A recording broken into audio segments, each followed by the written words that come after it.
আর পেঁয়াজের কথা কি বলবো আপনাদের, পেঁয়াজ এখন অটোমেটিক বাতাসে ঘাড়ি হয়ে যাচ্ছে। ঘাড়ি হয়ে যাচ্ছে বলতে পেঁয়াজের যে বাতাসে পড়ে যাচ্ছে, আবার কিছু জ্বালাতন করতেছে, যেমন আপনার কুকুর শিয়ালে এরকম দৌড়াদৌড়ি করে পেঁয়াজ সব উঠায় ফেলতেছে। এই দেখেন কি অবস্থা করছে, কত পেঁয়াজ তুলছে এই দেখেন, সব পেঁয়াজ তুলে ফেলছে। আরে এটা লক্ষ্যই করিনি এখন।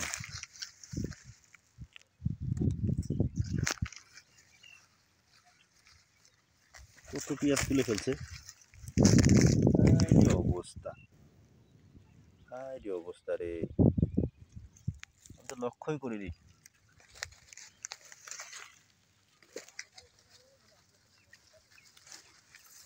দেখছেন মাঠে না আসলে পারে এগুলো কি।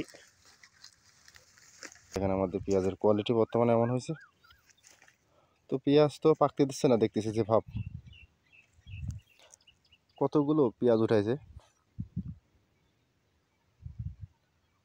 আচ্ছা পেঁয়াজগুলো একটু খুঁটে দিই, দেখি কতগুলো হয়।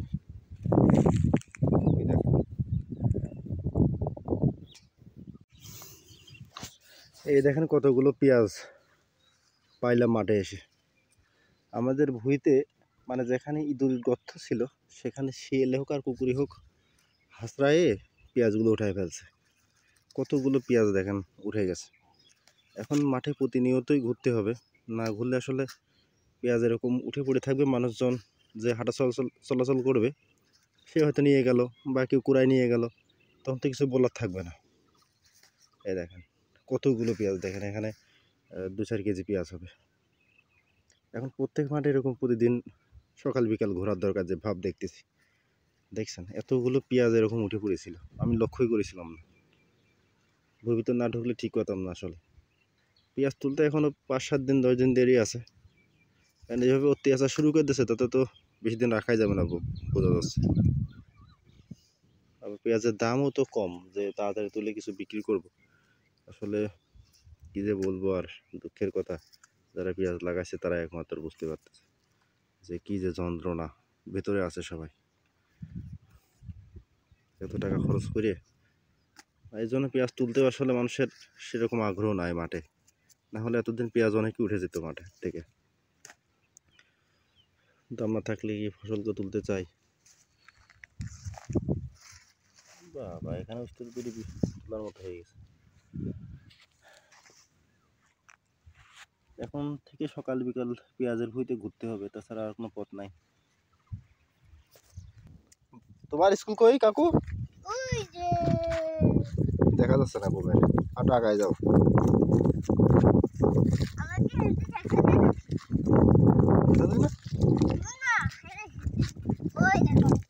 কই ওরে কার স্কুল? তুমি ওখানে পড়ো? কোন ক্লাসে পড়ো ওখানে? আমি শিশুতে। শিশুতে? আর তোমার বাড়ি কোন দিক? ওদিক। ওই দিক? তুমি তো ভালোই ছিল। ভাসতে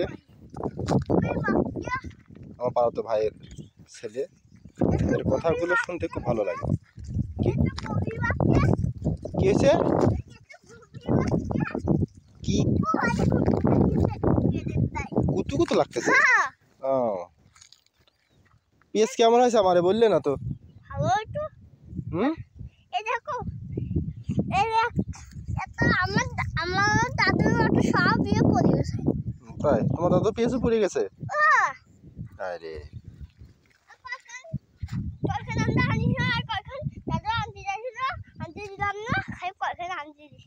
ও তোমারে পেঁয়াজ বলে শিয়ালে তুলেছে অনেক।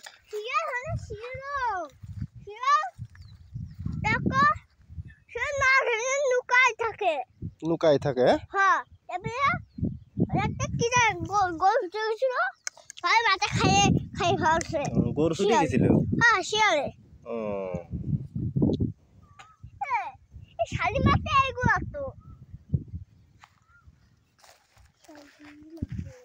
দেখি এই এই এই ভুঁইটে ওই পাশটাতে ভাইরাস লাগিয়েছিল, দেখে আসে কি অবস্থা। এখন ভাইরাস দেখেও আর লাভ নেই, বাড়লেও লাভ নেই, লস মানে কিছুই করার নেই। পেঁয়াজ আর কয়দিন পর তুলে ফেলবো, এখন আর চিন্তা করেও লাভ নেই। তারপরে দেখি বাড়েছে না কমেছে। দেখতেছেন এই যে এই পাশের বইটাতে ভাইরাসে, এদিকে বই শেষ। আমাদের যে পাশে লাগছে খানিক, ও এই যে ভাইরাস লাগছে, যেখানে আবার নতুন করে ভাইরাস একবার লাগা শুরু করলে আসলে আর থামে না। যত ওষুধ দেওয়া যায় কাজ হয় না। কত ওষুধ দিলাম। এ দেখো গাছ মরে যাচ্ছে, দেখেছো পেঁয়াজের গাছ। কোনে আইলে তুমি? মাঠে আসলে? সাইকেল আনতে দেখা যাচ্ছে না তোমার। সাইকেল কই? আহ, আরে কি? হুম, কি?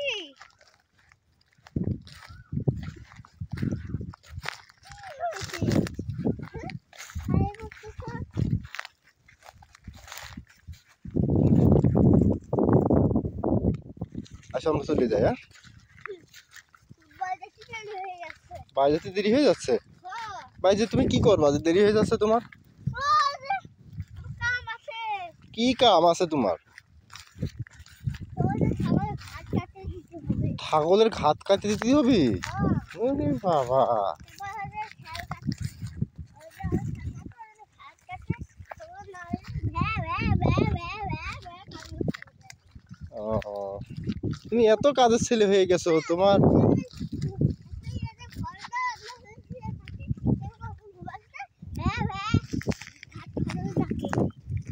ও ডাকে, হ্যাঁ ঘাস না দিলে ডাকে। ও চলো বাইরের দিকে চলে যাই।